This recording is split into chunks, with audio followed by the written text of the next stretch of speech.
That's a good question. Hi, my name is Rose Movizzo, and I'm the director of Functional Not Fictional, the reality of FND.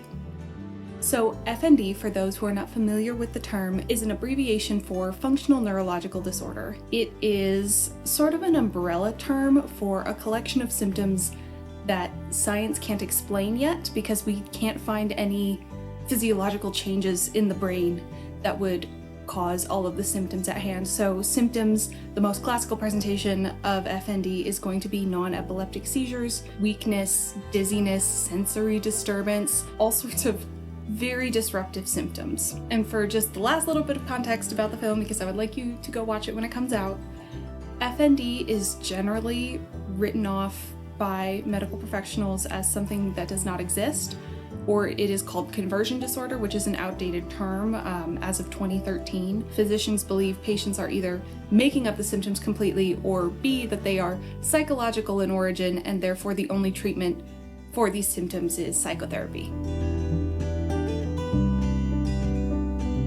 Being so vulnerable on camera, I didn't like it at all. However, I felt a duty to reveal this side of my life because FND is so ill understood by the medical community and ill understood by the general population because most people have never heard of it. I felt a job when I got diagnosed that I had to spread awareness. And I, in good conscience, could not go out and try and find another patient and say, hey, you know this really vulnerable thing that kind of makes your life miserable sometimes? Do you want to share that with, the whole world? I don't know you. You don't know me. But you should be totally vulnerable with me. That just didn't feel good. So I felt the best option was to do it myself, because I didn't feel like I could ask that vulnerability of somebody else. Outside of not feeling like I could ask anybody else to do what I wanted to do, it was a shockingly cathartic process of getting it out there for the world to see, especially for people who aren't necessarily around me as much as I've been struggling. I mostly struggle with the non-epileptic seizures. It was nice to put something together to say, this is exactly what I mean when I say something's wrong, because most of the time this disability or this illness is entirely invisible. Because it is invisible, it's just good to be able to hand somebody a piece of media that explains it better than I can in an off-the-cuff kind of way. So I felt that it has given me an excellent tool in explaining my illness to other people. So it was a difficult process.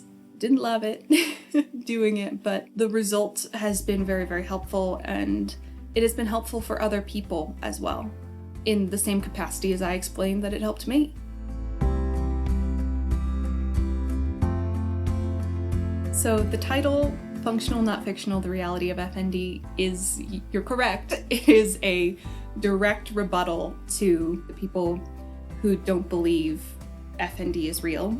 It is my belief that we just can't see what's wrong yet. There have been so many medical breakthroughs that we are learning exponential amounts every year. So I'm very hopeful that we'll find out what's causing FND soon, but in the meantime we need to advocate, or I feel like I need to advocate for its existence so that it gets the adequate research it needs to find out what the mechanism is and therefore a plan of action to treat it. This film to me was a piece of medical advocacy. The intention behind the piece was twofold. One, for people who have FND to see themselves represented in media and have a representation that stresses that they're not making it up, that they are not crazy, that this is real and disruptive in their life. The second point was for hopefully a less likely outcome is for medical professionals to stumble across this and maybe think twice about writing off someone having a seizure that's not epileptic as someone who is drug seeking or attention seeking. I want to spread awareness about it in the medical community so that the diagnosis period goes from 6 to 12 years to significantly less than that. I don't know what's reasonable to ask for in that department, but there are people who need to know about it. There are people who are struggling with it by themselves, and I want them to have a place that makes them feel represented. And then there are medical professionals who need to know what this is so that they can diagnose it when they see it and correctly diagnose it.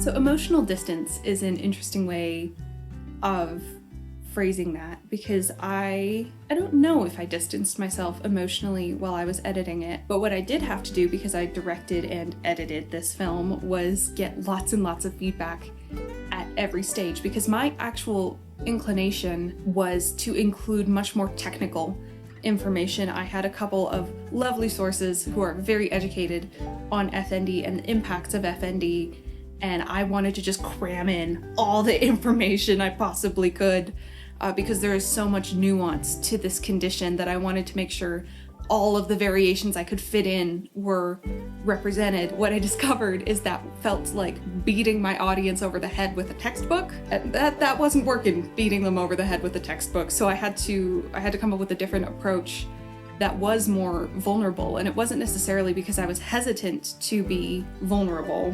It was more, I felt I want all this technical information communicated as clearly as possible, because there's so much and I want doctors to understand and I want people to have a better understanding.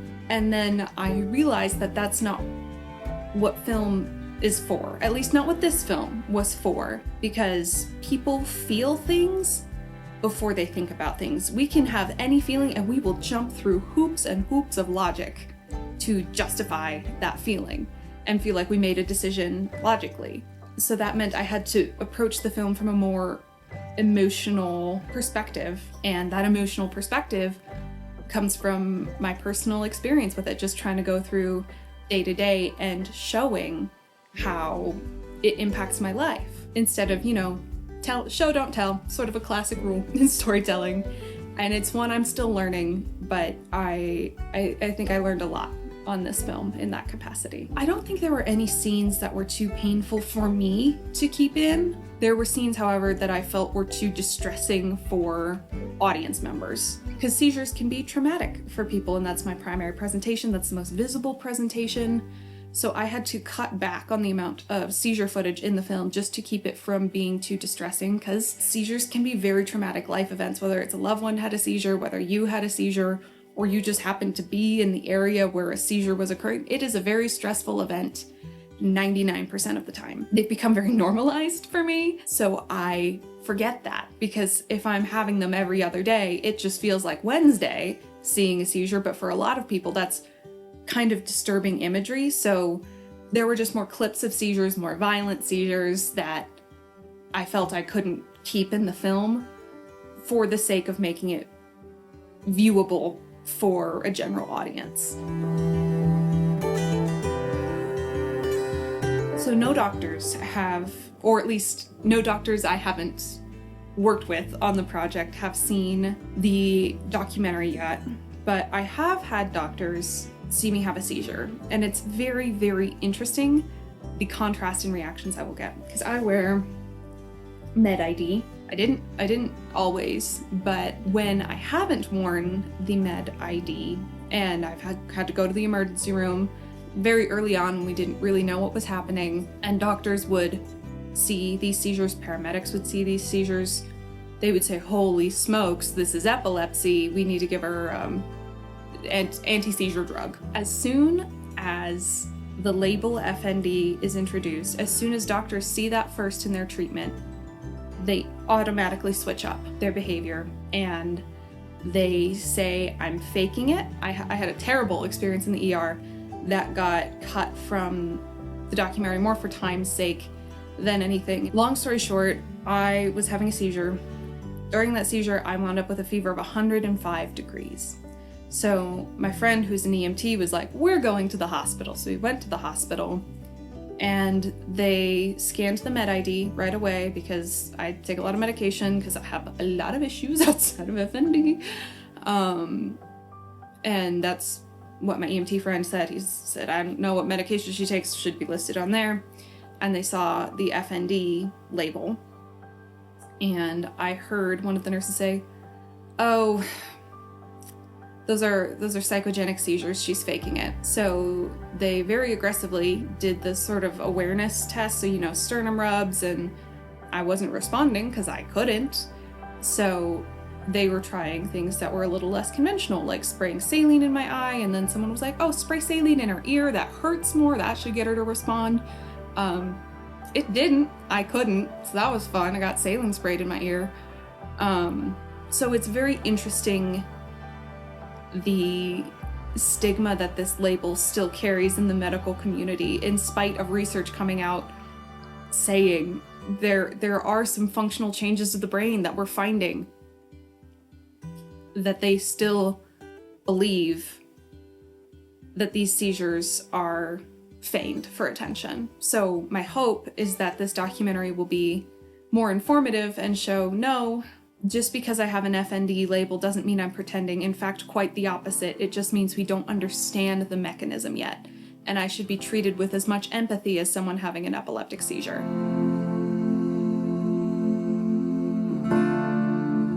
If there was just one thing I could stress to these individuals, is just because you don't understand doesn't mean it's made up.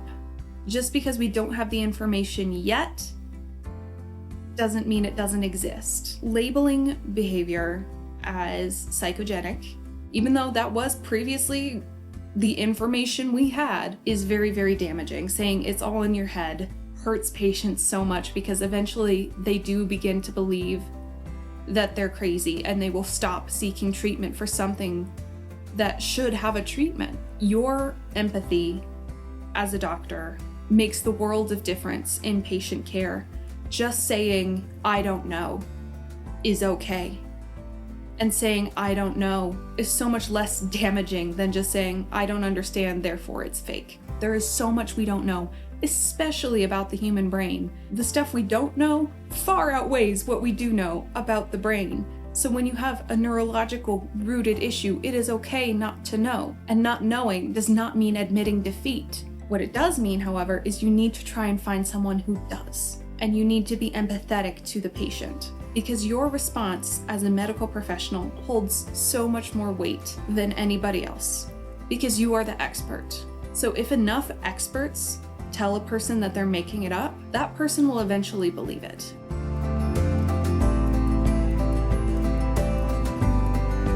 I've always kind of joked about this. I guess making this film to me was just more evidence that I am surprisingly durable.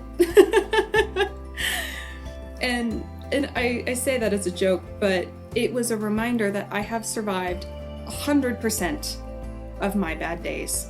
And that even with this thing, I have kept going forward. So even if there are days where I need to lay on the floor and have a cry, because the weight of the world feels like too much, that's okay. Taking a break doesn't mean you're weak. Crying doesn't mean you're weak. It means you're human, and you can keep moving forward. It's gonna hurt, it's gonna be hard, but it's possible to keep going.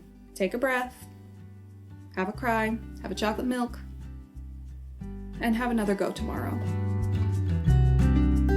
What are my plans now after this film and having the honor of winning this award? I don't know. I have had some more health stuff come up, and I don't know what that means for me right now. The future is muddy, and the life I thought I wanted still, I don't know if I can have it. I want to keep editing, I know that. I want to keep telling stories that matter. So I'm gonna find a way to do that. What that looks like could vary a lot depending on how things go, but I'm going to keep trying, because that's all I know how to do. If you're still here, thank you so much for watching all the way through this interview. It means a lot to me that you're showing interest in functional neurological disorder. It impacts a lot of people, I think more people than we know right now, just because it's very underdiagnosed. Any reach I can get matters. It matters to me, it matters to the other people who suffer from it, so thank you. If you're interested in seeing the documentary when it comes out, it will be on my YouTube channel, Pedal Vision Pictures, in probably a year. Long time, but it's on the festival run right now, so we'll see where it goes. Thank you.